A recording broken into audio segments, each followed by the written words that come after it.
si Kim Samson. At ako na yata ang pinakaswerte na pinakamala sa mundong ito.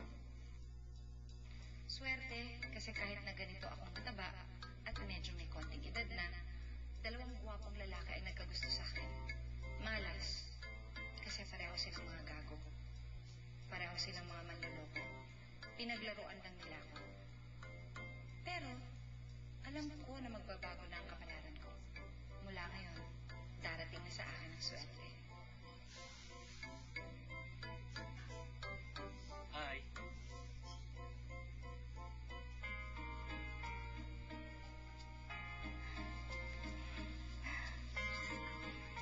Ito na yata yung swerte pinakahihintay ko.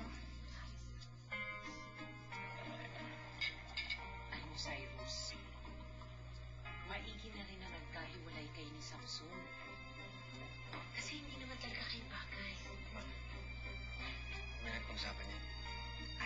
Si Cyrus, ano gusto mong pag-usapan?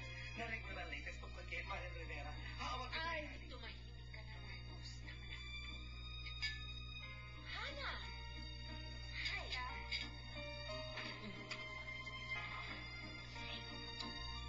Pwede ba makipagkilala?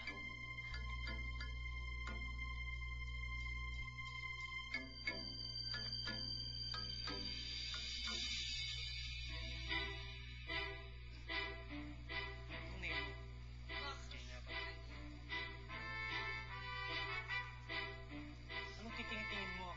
Ito, Sarah. Ba't nga tayo, store?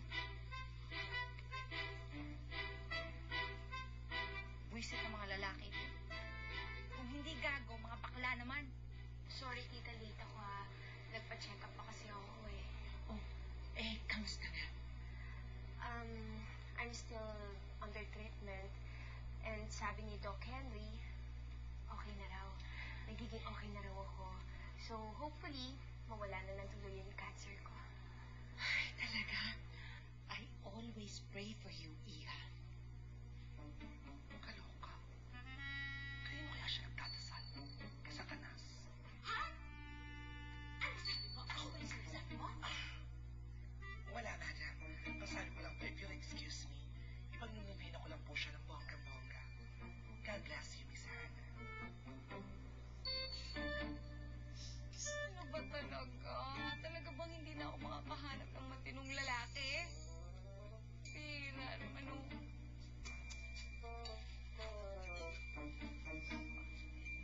Miss?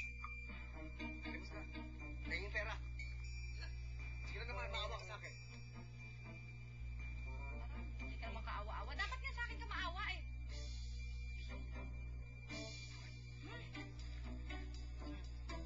Ayan. Ay, eto lang. Eh ano pa ba ang gusto mo? Ano pa bang gusto niyong ibigay ko sa inyo, mga lalaki kayo, ha? Lahat na ibinigay ko na ang puso ko, ang dignidad ko. Lahat-lahat na kinuha niyo na. Ano pa? Ha? Wala na, ubos na. Wala na ako may bibigay pa. Sige na naman. 20 pesos lang. Okay na yun. Eh wala na nga ako mabibigay pa eh. Pagod na ako. Pagod na ako sa kaiiyak. Gusto ko nang tapusin lahat ng ito. May baril ka ba? Baril? Oo. Wala akong baril. Kutsilyo! Blade! Kahit ano! Kung gusto mo, patayin mo na lang ako eh! Kayo! Stoy kayo! Patayin nyo na lang ako! Patayin nyo na lang ako! Ikaw, sige! Patayin mo na lang ako! Baril yata ito ba? Ito na nga yung baril mo. Oh. Maghanap na kausap mo.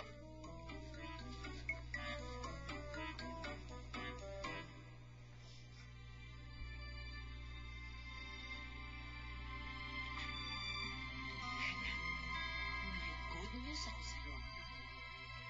Talaga, tita? Wala na sa buhay natin yang si Samson. Nag-break na sila ng anak ko. Halika, ikukwento